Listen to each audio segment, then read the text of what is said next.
Wednesday at 7:04 in the morning. First and foremost, as miserable as I feel every time my alarm clock goes off at 4:20 in the morning, I have to say that I've said it before and I will say it again. Working out in the morning just makes a significant difference in how I feel by the time I'm dressed and driving to work. Like, I always feel more alert, more awake, more equipped and prepared to survive the day. So right now I'm only doing 30-minute classes. In a perfect world, I'll be able to do a 45-minute class and like a ab workout afterwards, but there's still that feeling of not quite being on top of things the way that I want. So I'm doing the 30-minute class so that I'm getting to work earlier before contract time around 7-ish. So hopefully within the next week or so, I can get back to doing 45 minutes. Physically, my body feels fine. I do think that I'm going to get like a back brace just to make sure to monitor my posture while I'm writing, just to kind of force me to sit in the right positioning. So there's that. Today, the priority is to get my switch class caught up to my homeroom class. And as far as my homeroom class, to get through the first chapter or the first section of All Your Twisted Secrets, which we didn't get all the way through yesterday, and also to get the skill lesson for Let 'Em Play God on Study Sync done. So we're just going to listen to that passage one more time, do the skill lesson for it, which is Author's Purpose, discuss what we think Alfred Hitchcock means by letting the audience play God, and then that's it with that passage. But I was getting ready, and as I was getting ready, I was watching Megan's at Too Cool for Middle School, her most recent upload, where she kind of talks about her first couple of days and some of the routines and procedures she puts in place. And then that video ended, and then it automatically took me to one of her older ones, and it inspired me to just do a little set of reminders and resets with both classes. Both of my classes are good, but they do need a couple of reminders, and I think these reminders are needed because it's really a reflection of the fact that they have not really physically been in school consistently in the past 1.5 years. So one of the things my classes need to hear is that if you're talking while I'm giving directions, you're not going to know what to do when I'm done giving the directions. And not only is your talking keeping you from hearing the directions, but it's also keeping the people in your immediate vicinity from hearing the directions. And we're talking about basic directions. Like yesterday, they were told they were going to be called by one table at a time, and that when they came up, they were going to bring a paper to turn in and get their mail and their folder out of their mailbox, and then they were going to sit down and put the mail in the folder and put their folder in the backpack. And the number of questions I had from kids with not knowing what to do with the piece of paper that they pulled out of their mailbox, not knowing what the gray folder was for, not remembering to bring the paper with them to turn it in, was a little bit more than my liking. Because as I've told them, every year I tell the principal, I only want smart and attractive students. So everybody in this class is not only attractive, but smart. So I know that you have the capacity to understand those directions. However, if you were talking whilst I was giving them, you wouldn't know what to do. So just reminding them of that, and getting even more stringent with when I ring my little doorbell, all talking needs to completely cease. And they've gotten better with that over the course of the past few weeks. But there's still a couple table groups where they have that one person that just is talking and they don't know, or they just can't not talk. That kind of messes it up for their group. So that's what I'm going to do to start the day. And I'm really going to work on getting my grades updated. I just hauled this big bag of stuff home last night, all these papers that I just needed to enter, and didn't pull not a sheet of paper out of that bag last night because I ended up cooking. And by the time I cooked, walked Riley, got my clothes out, edited the vlog, showered, washed my face, all that, there just wasn't time. There was only time for me to eat dinner, watch The Real Housewives of New York and go to bed. So that's the priority. And then I also almost forgot my follow-up mammogram is today at 3:15. So I need to let the office know that I need to leave before contract time to get to this doctor's appointment on time. So I'm at school. Time to go. All right, it's 2:57. I have left school. I left about 5 minutes ago, a little bit earlier than contract time. I don't know if I said this morning, but just my professional tip is I always inform all admin and all the people that work in the office if I need to leave early because of a doctor's appointment. It's rare that I do it.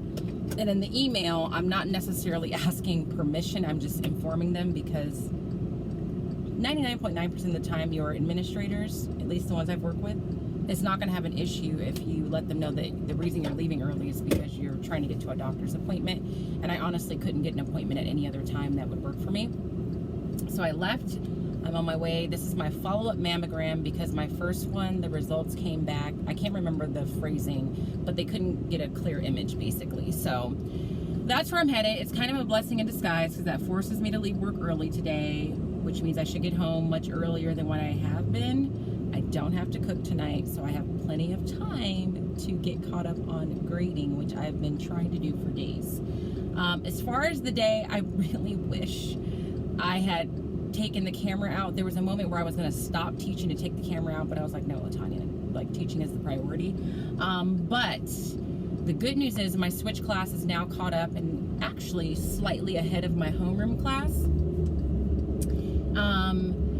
And now my homeroom class is a little bit behind.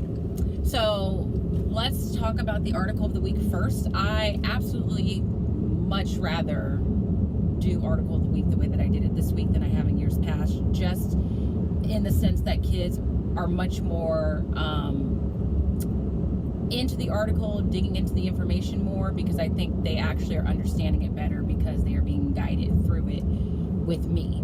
So yesterday I think I talked about that I was going to have them do the 3 whys, like why does it matter to me, my community, and the world, and this corresponds with the pink annotation that I have used in the past, which means they're making connections. And so at first I was going to give them the paper copy of all this, and then this morning I was like, latawnya, we were trying to minimize paper usage, A, for the environment, and B, so that you're not hauling stacks of paper back and forth. So instead of giving them the paper worksheet that I had purchased off of TPT and ran copies of, at the last minute on my way to work this morning, I decided that I was going to do it digitally. So I just gave them another copy of the article. God, the traffic on the street. Another copy of the article, and had them annotate, highlight in pink on there, and then they had to have at least 3 comments / annotations responding to the 3 whys. So in both classes I told them at minimum you need to have 3, and if you want to just impress me and be the superstar of the day, then have more than 3. And I think at least in my first group I saw switch first. It's a whole thing. There were several kids that were like, oh, I have 5, I have 6. So they did a really good job. And then we shared a few out, and they were all very relevant, and they all made sense. So they weren't quote unquote junk annotations, which is what I call them. It's not nice, but they know what I mean by that. And so that went well. And that went well in both classes. Then in language arts, we listened to Let 'Em Play God. And one class we got through the skill lesson, which is just author's purpose.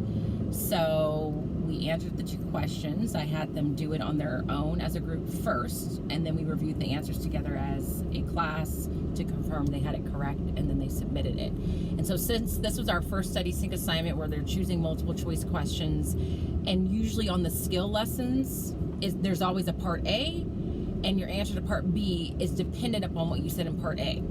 So I told kids, if you get part A wrong, the likelihood of you getting part B wrong is very high. And even if you get part A wrong and maybe part B correct, you still are getting 1 out of 2, which is not great. So I really focused on strategies you should use when answering multiple choice questions. Eliminating 1, I told them there's always one answer that is clearly wrong. Like it should be glaringly obvious that this is the wrong answer, crossing that one out. And then I said, you're always looking for an answer that seems right, but is not quite right, or is not the best answer. And we call that the attractive distractor. And then I always tell a little story, or like make fun of teenagers about, you know, you're supposed to be doing well in school and focus, but you see someone that you think is cute, and then you become distracted, and instead of going over here, you're now over there. And I tell them that those are there on purpose to kind of really delineate who is really honing in on the information to the point where they can identify why something seems correct despite the fact that it's wrong. So we went over that, answered the 2 questions, and then we read the prologue of All Your Twisted Secrets. My first class enjoyed it, which is my switch class. But my homeroom class, they were so invested in that first little section of the book, because the first section of the book introduces you to all the characters and gives you little bits of information about each of them. And before we listened, I said, you know, I want you to listen to this part of the book where the author is introducing you to all the main characters of the story. And there's going to be information the author provides to you because she wants it to be abundantly clear about these characters and who they are and what they're about. Then there's some more information she's going to give you that, you know, makes it also somewhat evident that there are some other things going on for this character. And I said, and then there's some like subversive hidden clues that will let you know that there's some hidden stories that are going on. So I asked them to try and listen to that and identify those things. So after we finished listening, I just asked them to share their reactions or thoughts on each of the characters individually, and we have some very strong opinions and emotions about some of those characters already. So that was fun and that was exciting. And then the day ended. And I hopped in my car to try and get to this doctor's appointment that I'm scared I'm going to be late to because traffic on this freeway is already a mess. So that was it. I actually think I'm going to get off the freeway. Wish me luck that I get there on time. I'm not obviously going to get any results today, but the next time you see me, I will be at home. So I'll see you when I get. It's 5:55. I've been home since about 5:15 for my doctor's appointment. I got there, and by the time I checked in, I was 15 to 20 minutes late because the Kaiser facility that I had to go to is big, and then it was telling me to be in building 2, which I thought I was in, but I was in building 1, which is literally in the same building as building 2, but on the other side of the building. And I got there just in the nick of time before they were gonna have to reschedule my appointment, which I was thankful for. So I got that done. This mammogram was definitely a little bit more painful than the other one because there was just more pressure being put up on my breast in different places. And then I don't think I knew this, but I got a new mammogram, and I had a radiology appointment where they just did like a scan of my left breast because that was the issue. And it was like an area, I mean, who knows who's watching this video, but this is to help anybody that's never had one. It was an area like just behind my nipple. So they did the not mammogram, what is the word I just said? Did the ultrasound. Did I say ultrasound or radiology? It was an ultrasound. I don't know what I just said because that's how tired I am. So they did the ultrasound, and then the lady that did it left to go show, I guess, the doctors or whoever she would show, and came back and said everything was fine.